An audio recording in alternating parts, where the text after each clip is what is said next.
welcome to Reality Hour. I am Adam Samuel. Today, we are talking episodes 5 and 6 of America's Got Talent, whatever season this is. I don't even know. Joining me for this podcast is my co-host, Eric. How are you doing today, Eric? I was doing better before I watched these episodes, which is kind of a bad thing. Because this is the type, America's Got Talent's the type of show where you're supposed to watch it and feel better about the world. Nope. This is gonna be an hour of me and Adam complaining about the producers, and I'm all in for it. So, okay. Eric, there was something like oddly ominous about this season because these two episodes, because you could see the progression of COVID-19 as it was going. Like the first episode, you got the audience, but Heidi Klum's not there. Then the next episode, there's no audience, and you got Eric Stonestreet replacing Heidi Klum. I do have to say, I saw a lot of people commenting on this for the lack of an audience. They thought it was weird. I actually liked it a lot more, honestly. I thought it was it was less distracting, and there wasn't that like awkward break every 5 seconds for them clapping because someone said something inspirational. What did you think about it? I mean, the less fake the show is, the better it is, which is why Adam and I are actually only doing this every other week for the audition rounds, because once we get to the live shows, it gets less fake and it's more tolerable. I mean, basically is what it comes down to.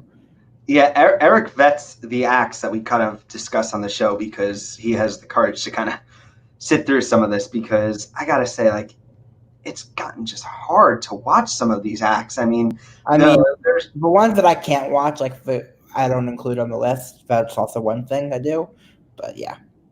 I will say, though, this kind of brings us to the headlines. The real big headline for this show that I really want to talk about is that we have some news moving forward about how the rest of the season is going to work, Eric. And I got to tell you, it sounds like the old season format a little bit. Correct me if I'm getting this wrong. Correct me if I'm wrong here.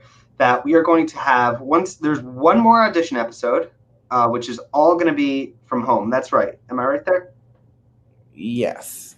And then we're going to have 1 week of judge cuts where I think they're going to take 60 acts. Which, what if there's 65? I don't know. I mean, they're gonna not everyone's gonna perform again, and they're gonna put more people to live shows. Good. That's a good. Which is awesome. I mean, the live shows. Now, granted, we're not gonna have more performances from each people because we're just adding additional week of live shows. But isn't it? No, it's not 1 week of live shows. There's 4 weeks of judge cuts. So we're gonna go. No, but they're doing 2 clip shows. Oh, they're doing. What are we going to talk about during those 2 weeks? We'll figure something out. I'm sure, possibly, maybe, who knows? Anyway, it's gonna suck, but and we're not gonna actually get more performances from the contestants, which is what I was really hoping for. But what are you gonna do? So, are you for this new this format, or what do you think? The less fakey editing and more. I like the idea of more live shows instead of bullshit where judges are golden buzzers and bullshit like that. So, well, speaking of the judges, which kind of brings us to the big thing, as ominous as the audience leaving was, Heidi Klum disappears for these 2 episodes. She's sick, which brings me to the most important question, and I think was the biggest question I came away from these 2 episodes from, Eric, and I want to know if you could help me out with it. Does she still get paid for these 2 episodes? I think it's a lump sum for the season. Wow. I'm pretty sure she doesn't get her paid back. I'm not even kidding. I was constantly asking myself that question because there's something in TV, like when they are filming an episode, let's say for any modern TV show, each actor is paid for not the amount of screen time they have, but just if they're in the episode or not. So sometimes a show, just to pay the actor, will have a scene where maybe they'll do a video call. And just those few seconds, that counts as an episode's pay for them. So I don't know. I was just thinking how it works. I don't care. I mean, there was one scene where Howie calls her, and I was like, is that so she gets the money? Could be. Who knows? Can you imagine? Just sleeping Heidi Klum probably got like $500,000 to sit in bed. Okay. I mean, sure, she was sick, but like,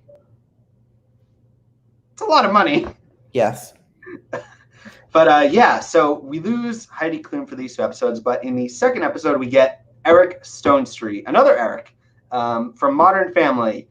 Eric, were you a fan of this dude's judging here? Not really, because the test of any judge on this show is, are you willing to say no to people? For me. And he was never willing to be the deal breaker now.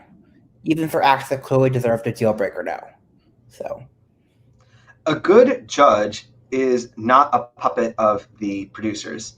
And the only one I could think of, which is just so sad, is Howard Stern. And maybe Mel B, kind of. Mel B was, once Howard Stern left, Mel B was my favorite judge. And I really want her back, but I know she's probably never going to be on the show again. But yeah, Eric was just, it's like when someone goes onto America's Got Talent, they like are stripped of their original personality and they're like built up with this new one that's like camera ready and friendly, and they're just thrown on stage. And it was just, it could have been anyone else's face. It was just, they were saying the expected things. I didn't think he was that spectacular. I thought he was an AGT judge. Yep. The judges shouldn't be the stars of the show. I mean, we can go back and forth and argue about this constantly. But yeah, as for the show itself, this had some of the worst America's Got Talent and some of the better things of the show, but no, there's nothing better. I mean, Novus. No, there were like a few acts I liked. 2 acts out of 10 acts that we're going to talk about, only 2 of them do I actually like. That is a 20%. That is a failing grade.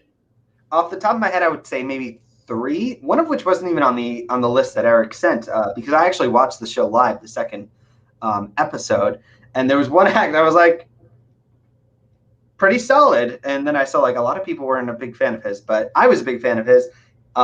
We will talk about him a little bit later, but for me, these 2 episodes just, my God, like we were talking before we went live, Eric and I, there's one act who I think is in the first episode we're going to talk about, and we think she's the only person so far this season who has no previous credit, who genuinely might have just walked onto the audition line, like the cattle call. In which case, I think she should win by default, honestly. Yeah, I'm not going to disagree at this point. But anyway, let's get into our deep dive, shall we?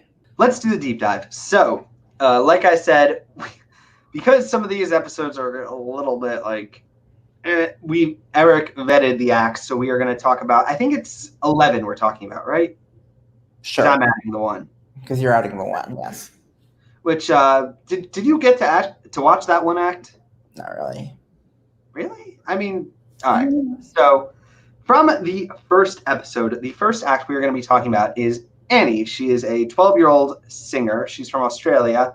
And this is one of those awkward cases on America's Got Talent, because on these shows, they love to cast people that are like older looking. Like you have a 12-year-old who looks like a 15-year-old. This girl genuinely looks 12. And I was like, oh, that's 12.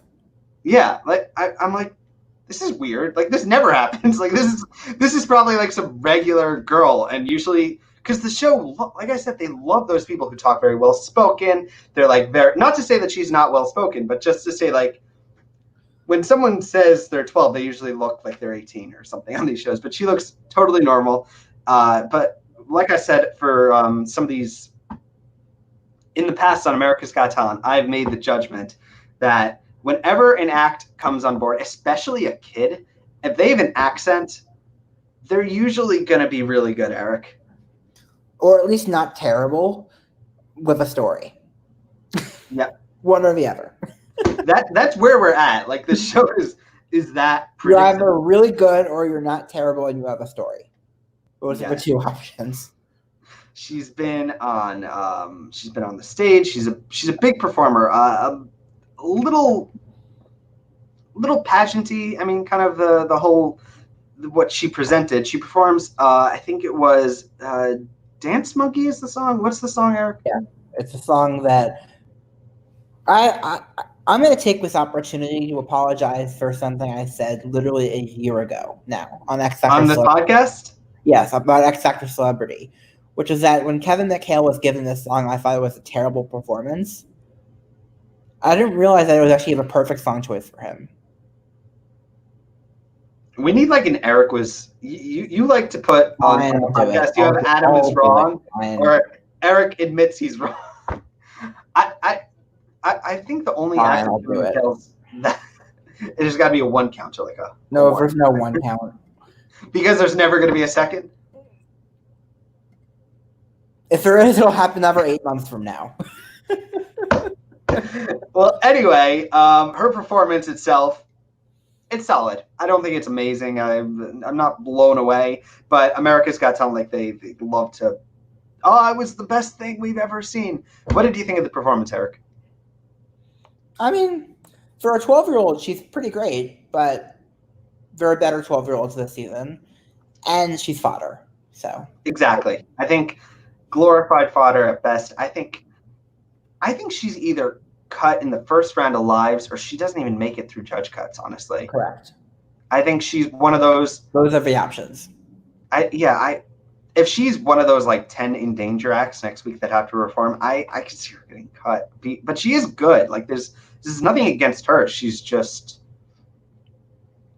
She doesn't have enough of a sob story to make it on the show. Yeah, she's a normal person. She's a normal 12-year-old girl, and that's not enough, unfortunately.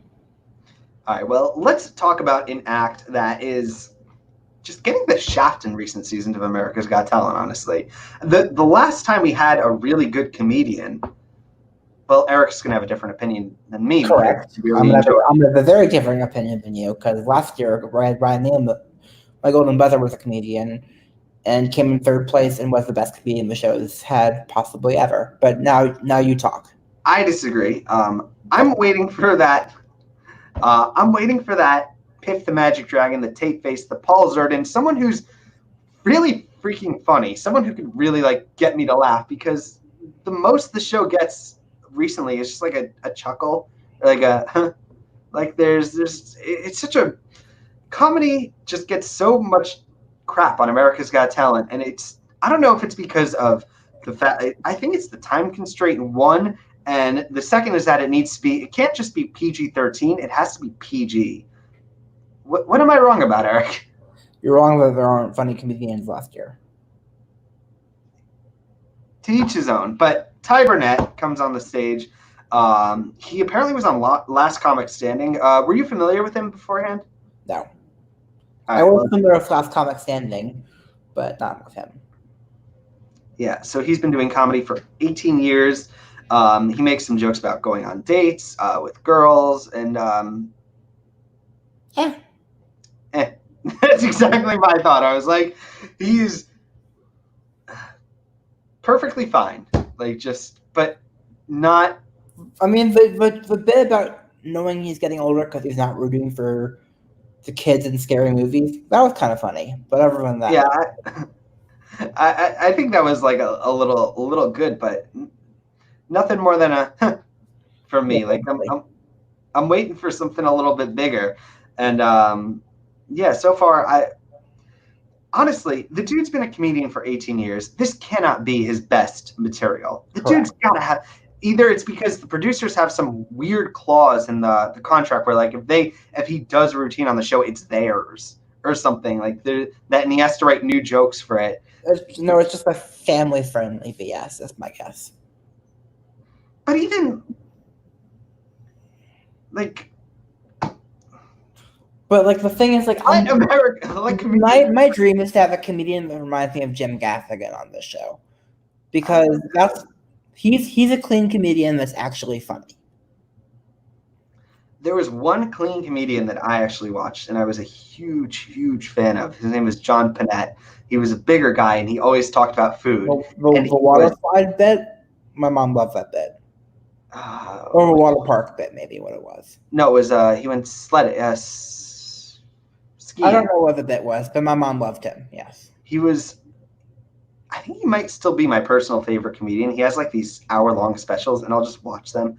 and he is freaking hilarious. He actually passed away a couple years ago, but he was goddamn amazing. And I'm waiting for, like, you can be funny clean. I mean, Taylor Williamson did it, Tom Cotter did it, Pip the Magic Dragon did it, Tate Bass did it.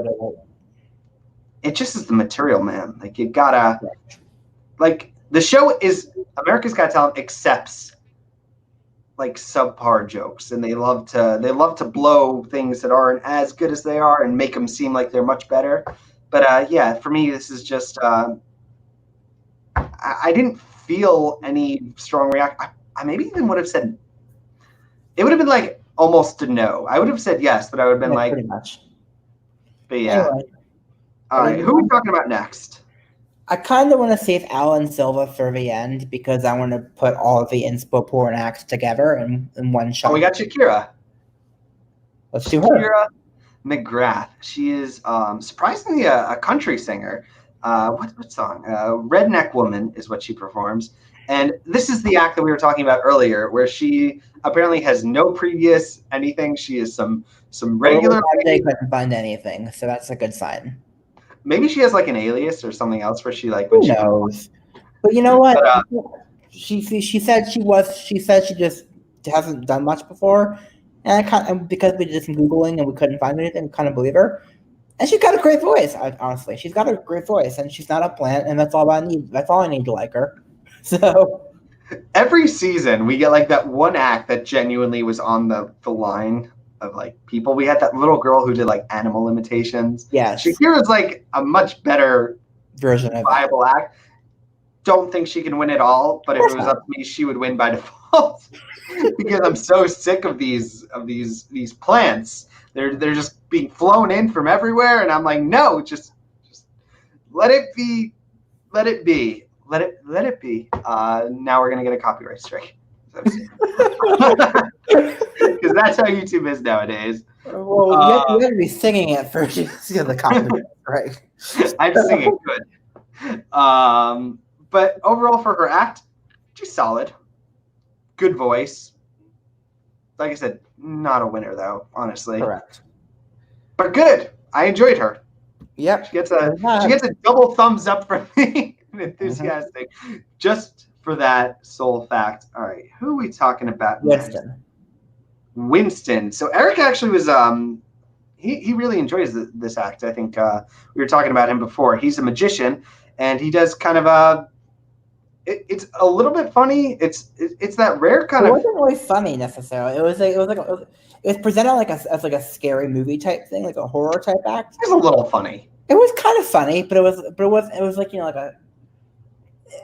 Basically, what I think it was basically he made cards appear out of nowhere, but did like a storyline like the cards were like taking over his body and stuff. And honestly, I thought it was a great trick of a truly fantastic presentation. And he was my favorite act of both of these episodes by a mile, and the only act of these episodes that I would ever consider rooting for on the show.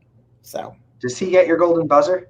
I already gave my golden buzzer last week. If I got a second golden buzzer, I'd give it to him. Should we have 2 golden buzzers, Eric? No, I think we should have 2. All right, so who was the first one? I honestly. Nolan Neal. Nolan Neal. Who was he? He was the singer. All right. Well, Winston, I think the presentation gets a 10 out of 10, honestly. It is a little bit of a smaller act. The reason I wouldn't personally give it like a perfect score is I don't know how much of a winnability he has. I don't know if he's not going to win because Shinlin won 2 years ago with similar tricks. But yeah, I could honestly see him. Well, with this format, who the hell knows? But with this, I could have seen him getting cut in the quarterfinals. Honestly, just because I think he might make the final based on number of views, based on how good the act was. If we get more of it, we'll see. But yeah, he gets a thumbs up overall for me. My one thing is I'm looking at him going, I don't know how viable of a winning act this is. Only because of other acts that have won in the past, though. Mm-hmm.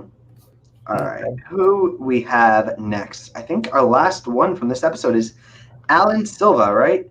Yep. Let's do it. Before we talk about the act, though, there's one scene. I talked about this with Eric before we went live. Alan comes on stage, and he's kind of talking with the judges. and Alan mentions that he was very something like he was inspired, or he decided to go on the show because his brother was on it a few years ago because he was a part of Deadly Games. And Howie asks, he says, "Who is your brother?" It was Simon, actually. I'm sorry. I'm ruining this entire story. Simon says, "Who is your brother?" He says, "My brother was in Deadly Games." And Simon's like, I totally knew that. And I was like, of course you did. You knew everything about these. You knew everything about these contestants. Like I was learned, like, just out of curiosity, doing some more research about like what going on these shows is like. And they pick everything about you down, like right down to the clothing you wear on the show. Like, I wouldn't be surprised if Simon Cowell could predict which way the guy is going to step when he starts walking. Like, they know everything. These people are thoroughly vetted. They know everything. Like, Simon Cowell is not surprised. So it's almost a little bit of fun to watching him pretend to be surprised. But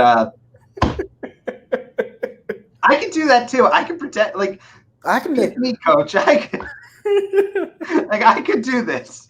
I can pretend to be. I could even do like Howie Mandel and pretend these things are amazing, even though I've seen it like 100 times before. Amazing! Wow, you are the best act that has ever been on the show. You deserve to win Oh no, it's 1 million. I guess I'm rude. All right, Alan Silva. So he is in the vein of this. I was actually going to say he was in the vein of Cirque du Soleil, but apparently he actually was with Cirque du Soleil. Okay, so he's talented, not my thing. But here's my issue with this act, and it's the same issue I have with the next 3 acts we're going to talk about. Eric, you got to make peace with it. This is just the show at this point. This is why it's wrong, but I'm losing love. I'm falling out of love with the show. But my thing is, if he wasn't a little person and possibly related to a past contestant, we wouldn't have seen him, and it bugs me. Exactly. Go on. I'm sorry. That's it. I mean, it's just that simple. I mean, I will say it's better than some of the other inspo porn acts we saw, but not by much. I mean, we wouldn't have seen this act. But let's just move on to the second episode. I just don't want to talk about these acts because I wrote the same thing for 3 acts out of the next episode, and it's just like I can rant about all I want, but the excruciating thing is that we've had acts on the shows literally directly address this topic to Simon's face. I'm not sure. Is Simon just not listening, or does he not care? I mean, like, what's going on? He doesn't care. He's gonna go. What do you think, Eric? He goes home and cries into his money pillow. Like you're not. I mean, literally, acts on the show that have won the show have talked about this stuff and explain why it's wrong. And Simon applauds and says, "You did great, and you're really funny." And then next season, same shit all over. I don't remember them. Yeah, clearly not. Whatever. It's just like Simon actually said that Deadly Games was one of his favorite acts of all time, which I'm gonna say lies. I don't believe that at all. Mm-hmm. I don't. Okay, let's move on to Kennedy Dodds. All right, wait, I didn't even talk about Alan. Oh, you want to talk about Alan? Very quickly. This is one of the prime examples of why the show is just starting to lose me. It's because it's trying so hard to get the emotional reaction. It's like, oh my God, like, just let the guy perform. Like, just stop making this whole thing where you're trying to, I feel like you're trying to pull me like to shed a tear. And I'm just, it's too much, and it's just getting hard to watch. This is one of those acts where it's like, I will say this always, this is not about the contestants. This is a problem with the producers. Correct. Where the producers are kind of shoving this stuff so different. Just say what the story is and move on. Like, don't make it the whole, like, they make it sound like this is their whole life. And I feel like that's also just a really bad thing to say, honestly. Correct. Let's move on. All right. So episode 2, which I got to tell you, I watched a little more than half of this live. It was still bad, but there was like a couple acts where I'm like, okay, like a little bit better. I would maybe call it the best episode of the season so far. No. This was the worst episode of the season so far by a mile. Well, There was nothing, and the format, like with no audience, you think that would help because I loved it. I loved that there was no audience. Part, but the problem was all the acts were just like, let's just get into it before I blow a fuse. Kennedy Dodds. No, we have Cheer Athletics Wildcats first. Okay, fine. You can go in whatever order you want. We can break up the inspo cord for it. Cheer. It's a cheer group. It's they do dances. It's exactly what you expect it to be, and perfectly serviceable. Not a winning act. Out first round or second round? First round.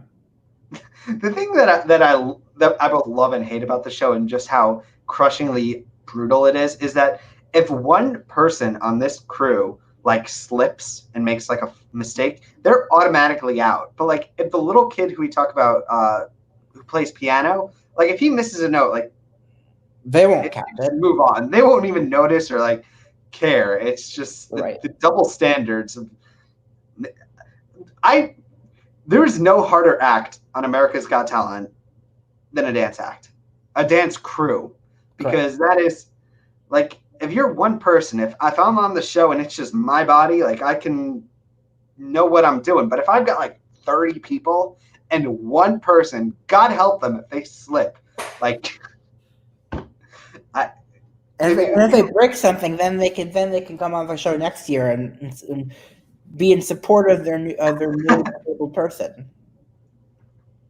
Eric, you're awful. Next I'm not awful. That they've done that before. Yeah, I know.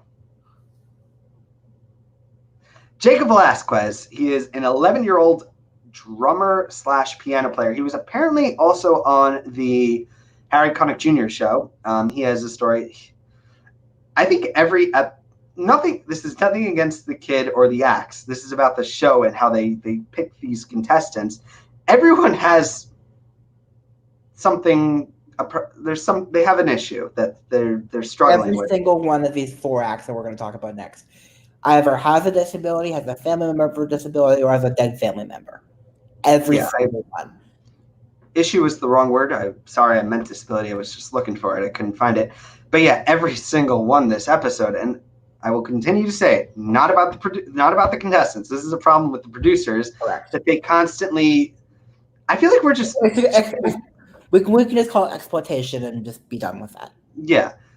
That said, this kid has some condition. It's some very PDD-NOS, pervasive development disorder, not otherwise specified. I've never heard that like NOS part at the end. Like I've never heard of any of it, but apparently it's similar to what I have. So anyway. Okay.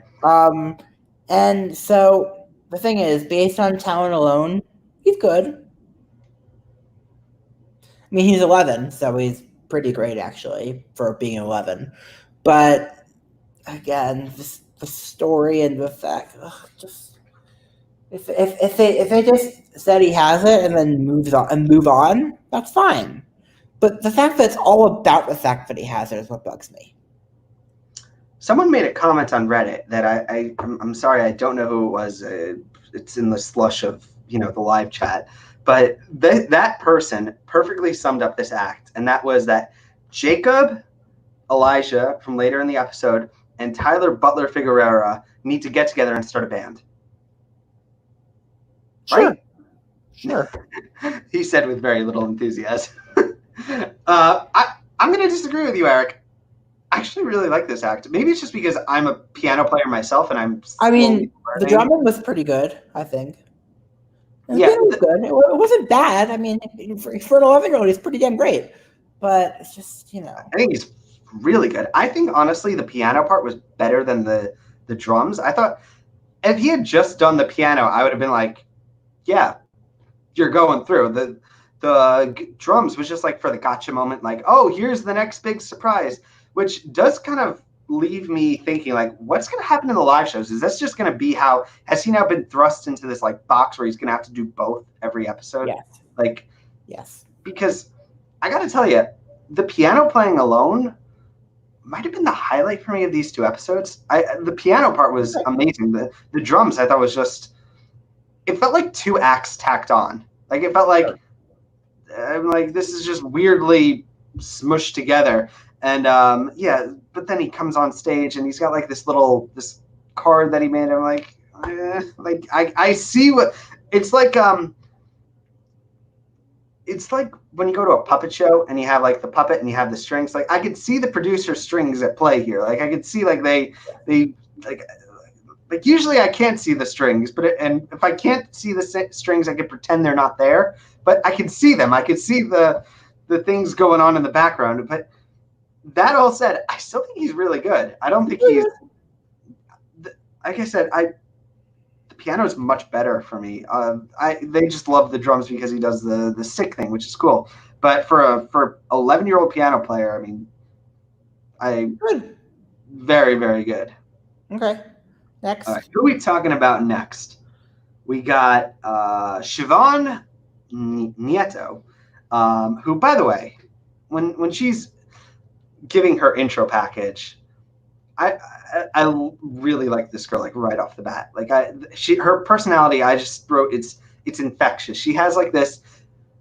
You just kind of want to be like her friend. She seems like a really cool person. She's a former Olympic athlete, and from like the beginning, I was like, I'm there. I'm like, this girl's she's. I'm ready to root for her.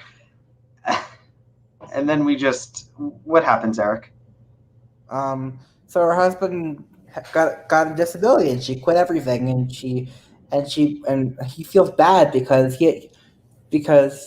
he made her quit everything, and I was like, oh, God. I really liked her. I wish they had just left it out, because once that happens in an audition, it just, nothing against her. I will continue to say this, but the show just makes it so, they lay it on so thick. It's like a freaking movie. Like they make it like she's, how long was this even? Like 8 minutes? Like just a really, like you could, and it drags on.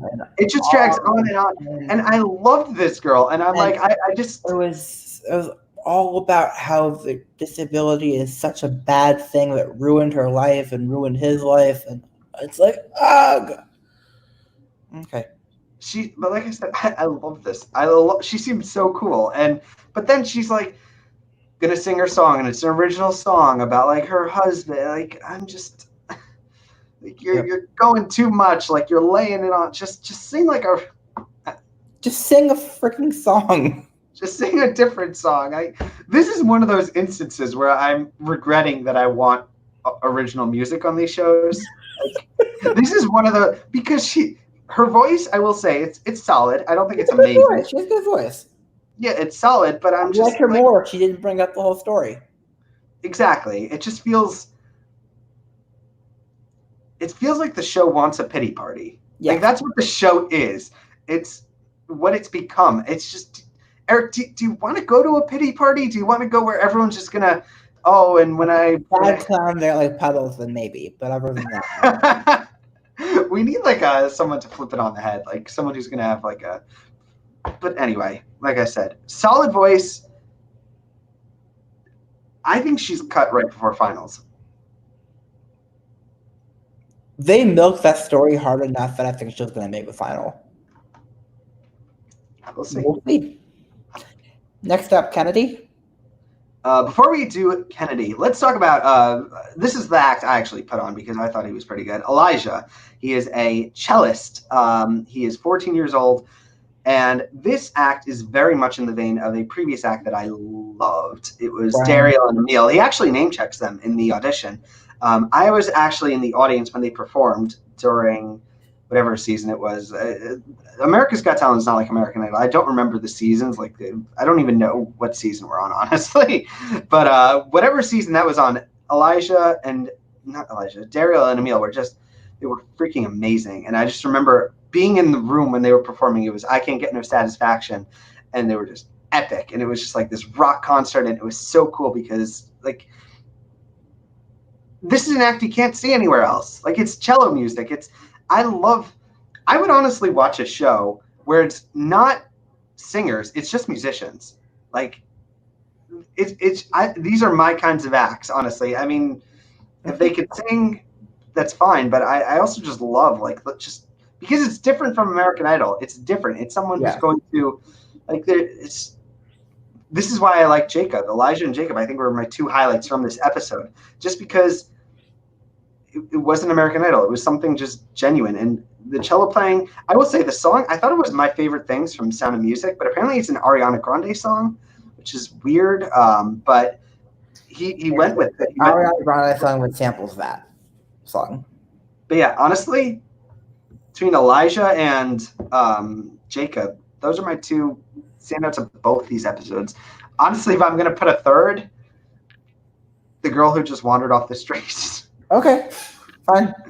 But yeah, Elijah, I really enjoyed him. I think he's really cool. Cool talent. Check plus for me. Okay, let's go back to being negative, shall we? We needed one positive. I'm glad you put him in the middle so we could break up the negativity. It's Kennedy Dodds, which, by the way, just the spelling of her name was just a little. I'm not gonna go there. I don't care about that. I'm just gonna say that based on talent alone, good, nothing, mind blowing, and yet another disability-related sob story. Yeah, I love during this act when she's like, all right, I'm gonna perform now, and Simon's like, are you gonna do a cover or an original? I'm just like, Simon, you already know. Why are you asking questions you already know? He's asking questions so that we can pretend he doesn't know. I can do this. I can pretend to ask these questions. Mm-hmm. Yeah, so she has her story with her family. She has some rare eye disease, which but she doesn't actually. Her whole family doesn't. Oh, I'm sorry. Which, by the way, that sounds terrifying. Just a terrifying, to lose your eyesight, but just to progressively lose, that's really scary. But she's performing in Tennessee, and I gotta tell you, I don't want to say this because it's just so bad, but I wish we didn't have originals this season because the originals just feed into the story. It's just my golden buzzer went to the guy who sang an original song. So, what did you think of Kennedy though of the song itself? Yeah, I got to tell you though. I say this once or twice every couple of seasons. I think she's cut early, first of all. I think she's on American Idol next season. Possibly. We'll find out. We're going to get 2 doses of the story. Mm-hmm. Let's go on to our last act, shall we? Did you get this at all before we start? I'm just curious. Did you understand how this was a golden buzzer winning act? I will say, just to set the stage really quickly, we have Brandon Leake. He is our first ever spoken word poet. I don't even know what to say here, honestly. I genuinely, the one thing I will say is this gives me hope because I could totally do this. I could write. That's what I was about to say. Yeah, Adam, you could get a golden buzzer too. I could totally happen to you, and then you have to write a poem about it. I have to think about the most traumatic incident in my life and write a poem about it and then go on stage and I'll get a golden buzzer. Yep. I could do that. There was this act and there was that guy from, I think it was last season, who sang the tequila tequila song. Yes. Anyway, I don't like talking this way about people, but the show has just made me such a cynic because they're just so... I'm sure in real life, this is a lovely person. Brandon, I'm sure he's a lovely dude, but the show just makes it so... It makes it hard, but he's a counselor in college, and he performs... He says a poem. Which, by the way, he said that he was the first spoken word poet on America's Got Talent. I think that's true, but there was one on Britain's Got Talent, and there was a guy with glasses. He had a very deep voice. He was tall. He was funny. He was, I don't know, Eugene. No memory of that. But No, I think it was like the first or second season. Honestly, that's my how far thing back. is, I just like this is like a talent, I guess, but it's barely a talent, and it's definitely not a winning act. But yet, this video went like super viral, like really viral, and he got first of all, he got a golden buzzer. What is happening? I feel like I'm in a Twilight Zone. Anyway, what did you think of these two episodes here, Eric? What is our takeaway? Our takeaway is we're auditioning next season. Totally audition now. Like I can. All right. Who would you say are your three favorite acts of these two episodes? Let me do all my deletions. Winston, Shakira, and Jacob. Sure. Yeah, I'm gonna go Shakira. I love that. That's what we've come to. Like, this is where we're at. If I have to pick one favorite, it's Winston. But Yeah, I'm gonna go Shakira, Jacob, and Elijah. And since we do have two golden buzzers, and there's only one episode left, I'm going to give a golden buzzer not to an act from these two episodes, although I might after next week's episode if it's a dud, which, who knows at this point. I'm going to give one of my golden buzzers to Noah from our last episode. He was the terrifying dancer. I feel confident in, since I have two golden buzzers, I feel confident giving it to him. Don't think he's going to win, but very talented kid. Neither of my golden buzzers are going to win either, so don't worry about it. All right, let's talk about the chat. From Grace, can Eric replace Simon next season? I left out the Stonestreet part because I was going to reference to you, and I would say yes, you should replace Simon next season. Yes, Eric Stonestreet. I can also say words that I've been told said on papers. I mean, Eric Stonestreet, I have no opinion of him. Like, he just... Azad said the golden buzzer is used more for the stories, not the talent. Absolutely. Yeah. And then here's the real question where we can have some discussion. Who do you all think is the favorite this season? This is probably the first season where out of auditions we have no clear-cut favorite to win the show. I'm going to take a guess, and it is absolutely a guess, and say the favorite is either Heidi or Sophia's golden buzzer. One of those two girls. You know who the real winner of this season is going to be? Heidi Klum, because she got paid however money she got. Like, who cares, honestly? Who do you think the favorite is? I think Brandon is.